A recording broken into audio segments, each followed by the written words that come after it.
Oke,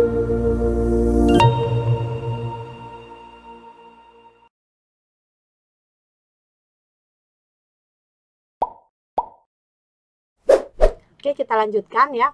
Tingkat sarana kesehatan ya. Jadi apa saja sih tingkatan atau ini ya, tahapan tingkatan level ya. Level dari sarana kesehatan ya. Jadi ada sarana pemeliharaan primer, ada sarana kesehatan sekunder, dan ada sarana pemeliharaan tersier ya. Ada primary healthcare, secondary healthcare, dan tertiary healthcare. Nah, adanya tingkatan ini atau leveling ini itu dibedakan berdasarkan fasilitasnya ya, fasilitasnya. Semakin ke bawah itu fasilitasnya semakin baik, semakin lengkap ya, primer, sekunder, tersier ya. Fasilitasnya dari segi sumber dayanya ya pasti semakin ke bawah semakin baik, semakin lengkap gitu ya. Itu yang membedakan sama dari jenis penyakit. Ya, semakin ke bawah jenis penyakitnya semakin berat atau semakin kompleks. Nah, itu yang membedakan antara primer, sekunder, dan tersier ya. Kita lihat masing-masing. Yang pertama adalah primary healthcare ya. Primary healthcare atau sarana kesehatan primer, yaitu sarana atau pelayanan kesehatan bagi penyakit ringan. Jadi, pelayanan kesehatan ini ditujukan pada penyakit-penyakit yang ringan. Jadi, pelayanan kesehatan ini yang paling menjangkau ya. Pelayanan kesehatan ini yang paling menjangkau masyarakat, yang paling dekat dengan masyarakat. Ya, misalnya apa? Berarti kan pelayanan kesehatan ini kan tersebar ya. Tersebar di masyarakat ya, karena dia kan yang mudah didapati, mudah diakses, mudah dijangkau oleh masyarakat. Misalnya apa contohnya? Misalnya dokter 24 jam, klinik ya. Dokter praktek, klinik 24 jam, puskesmas. Nah, ini adalah sarana kesehatan primer atau bidan. Jadi, diperuntukkan bagi penyakit ringan ya. Nah, pelayanan kesehatan primer ini juga bersifat menyeluruh ya, misalnya kayak puskesmas. Puskesmas walaupun dia pelayanan kesehatan primer, tapi dia sifatnya sudah menyeluruh. Jadi sudah banyak program-program yang ada di puskesmas ya. Oke, di sini contohnya apa? Contoh sarana kesehatan primer ada puskesmas, poliklinik, dokter praktek. Nah, jadi walaupun puskesmas termasuk primary healthcare, pelayanan kesehatan primer atau pelayanan kesehatan tingkat dasar, tapi puskesmas ini sudah lengkap programnya. Pelayanan kesehatannya lengkap ya. Jadi puskesmas melakukan pelayanan kesehatan yang holistik atau komprehensif ya, mulai dari preventif, promotif, kuratif, dan rehabilitatif. Semua sudah ada di puskesmas ya. Sekarang kita bahas yang puskesmas dulu ya. Kita bahas dulu yang puskesmas. Jadi puskesmas atau pusat kesehatan masyarakat kepanjangannya ya. Jadi di sini merupakan organisasi kesehatan yang merupakan pusat pengembangan kesehatan masyarakat yang memberikan pelayanan secara menyeluruh dan terpadu di wilayah kerjanya. Nah, jadi di sini puskesmas kan berarti dia bertanggung jawab ya terhadap kesehatan masyarakat yang ada di wilayahnya. Nanti kita lihat apa saja sih fungsi puskesmas ya.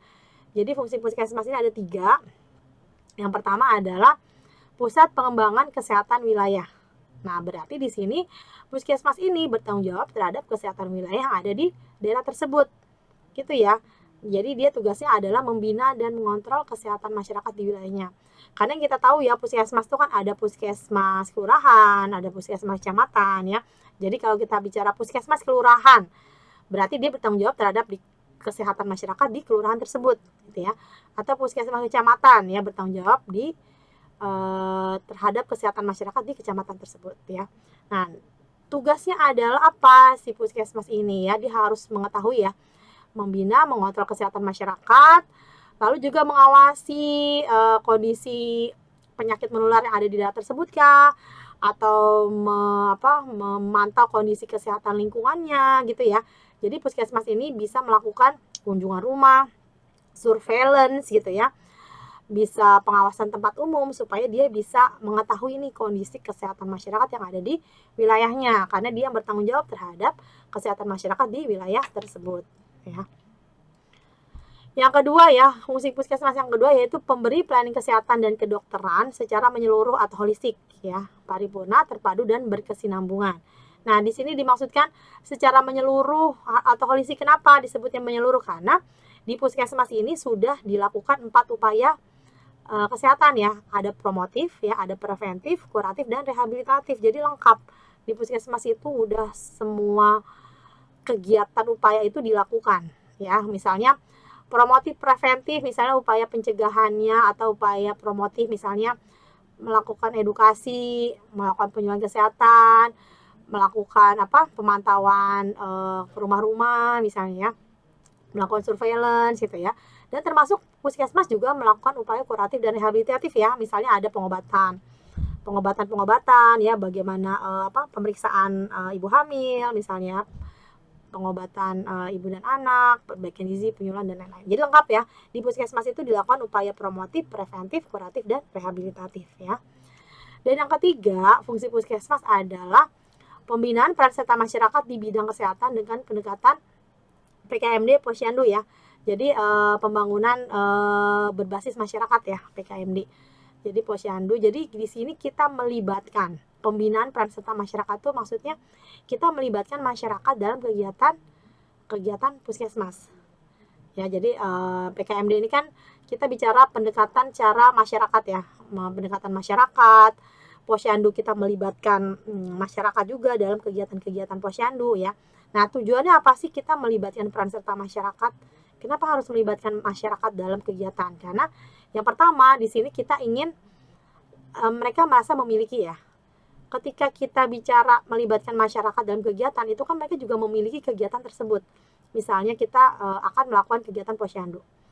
Pasti kan mereka juga akan memiliki loh, ini Posyandu ini untuk kegiatan bersama, untuk menyehatkan bayi, balita, ibu hamil misalnya. Jadi adanya rasa kepemilikan bersama bahwa ini kegiatan kita bersama-sama gitu ya. Sehingga apa? Sehingga mereka juga bisa lebih aktif ya dalam kegiatan ya kalau kita melibatkan masyarakat gitu ya. Lalu yang kedua, kenapa perlu ada pembinaan peran serta masyarakat? Kita juga ingin melatih mereka supaya mandiri gitu ya. Dengan mereka dilibatkan kan mereka jadi tahu ya, mereka tahu bagaimana sih berperilaku sehat seharusnya, sehingga mereka juga bisa menerapkan secara mandiri. Nah, itu tugasnya, itu tujuannya ya. Kita membina peran serta masyarakat. Jadi mereka terlibat dan juga mereka bisa mempraktekkan sendiri secara mandiri gitu ya perilaku-perilaku sehat tersebut ya. Nah, contohnya apa sih?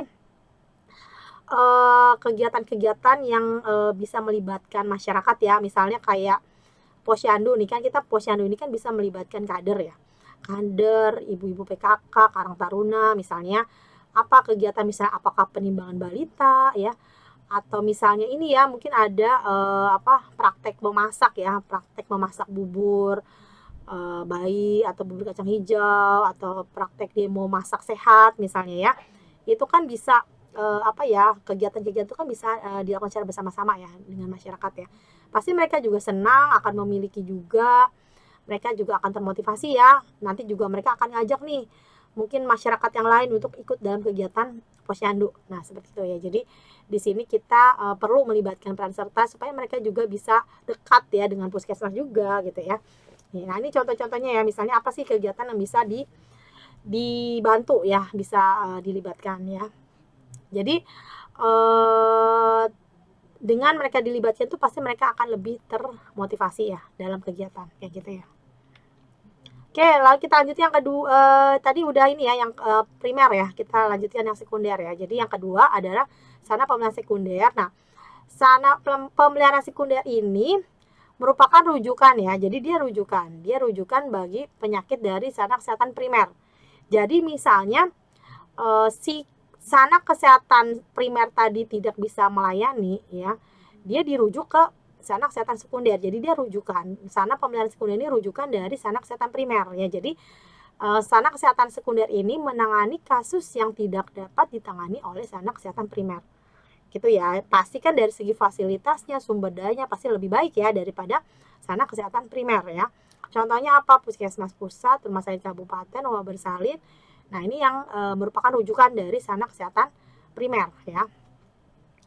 Selanjutnya adalah sarana kesehatan tersier ya. Sarana pemeliharaan tersier berarti ini rujukan tertinggi ya, karena sarana pemeliharaan tersier ini merupakan rujukan bagi kasus yang tidak dapat ditangani oleh sarana kesehatan primer dan sekunder. Berarti kan dia sarana rujukan paling tinggi ya. Pastinya di sini karena dia merupakan rujukan kesehatan paling tinggi, berarti fasilitasnya paling lengkap, sumber dayanya paling lengkap, lebih memadai kan gitu ya. Contohnya rumah sakit provinsi, rumah sakit pusat ya di Jakarta ini banyak ya, RSCM, Harapan Kita, Darmais. Nah, itu semua adalah rumah sakit tersier ya.